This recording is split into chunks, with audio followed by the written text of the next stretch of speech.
तुम्हारे साथ है, आदित्य जी ठाकरे साहब आप आगे बढ़ो, हम तुम्हारे साथ है।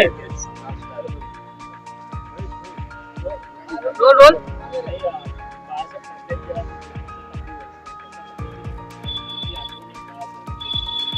जन्म शताब्दीच्या वर्षाला आजही वाटतं की बाळासाहेब आमच्यामध्ये आहेत आणि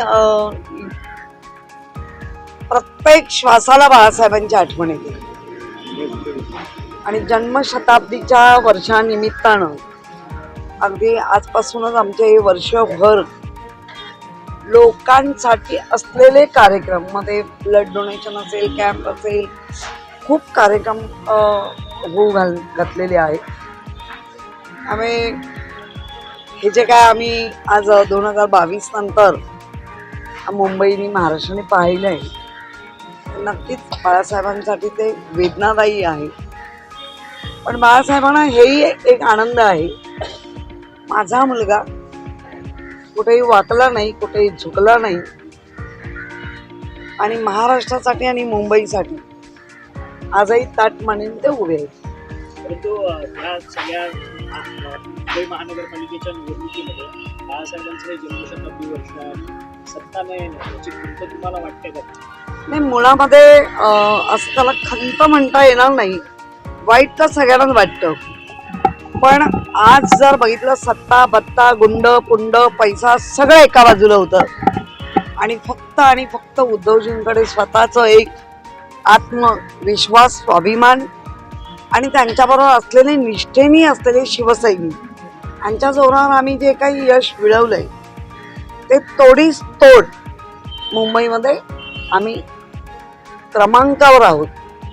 पहिला दुसरा या क्रमांकाला नक्कीच मान्यता आहे, पण त्या मान्यतेमध्ये पहिल्या क्रमांकावर जाण्यासाठी जे काही घडलंय महाराष्ट्रात ते लोक विसरू नाही शकले.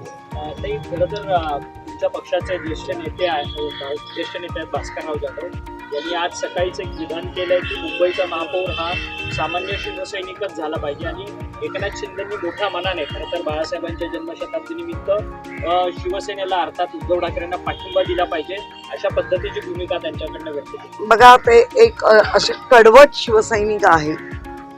बाळासाहेबांच्या प्रेमापोटी त्यांना जी भावना होती ती त्यांनी बोलून दाखवली आहे. आता त्या भावनेचा आदर होतोय, अनादर होतोय तर सगळेच बघतील.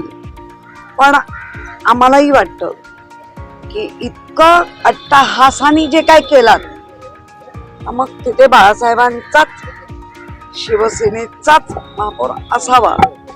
आता त्या आकड्यांच्या गणितात कुठल्या बाकड्यावर ते ठरवतील, आम्ही ना. आम्ही आमचं ठरलंय पाठिंबा द्यायला हवा,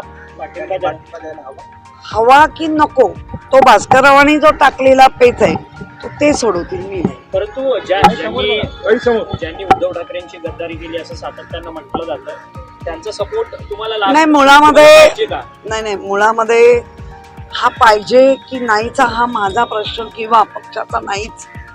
त्यांच्या भावना होत्या, त्यांनी अगदी उघडपणे मांडले आणि इथे सपोर्टचा ज्या सपोर्टवर तुम्ही 14 पासून ते 22 पर्यंत खिशात राजीनामे घेऊन बसून सगळं करून जर तिकडे गेले जे सपोर्ट मिळवलंय तर तेच सांगताय राजकारणात काही होऊ शकतं.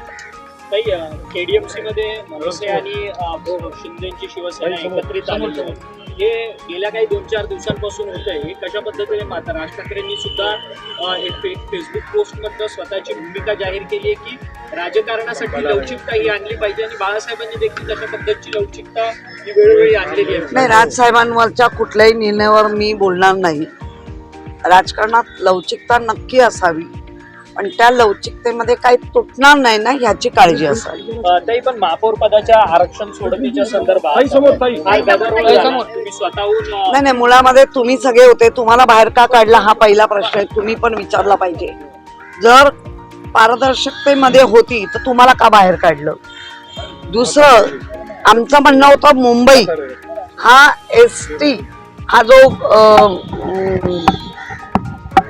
वर्ग आहे त्या वर्गाला तुम्ही वंचित का केलं आणि जर तुम्हाला 3चं हे होतं तर तुम्ही आधी का नाही डिक्लेअर केलं इलेक्शनच्या आधी? तुम्ही हे इलेक्शन व्हायच्या आधी पण तुम्ही ही लॉटरी का नाही काढली?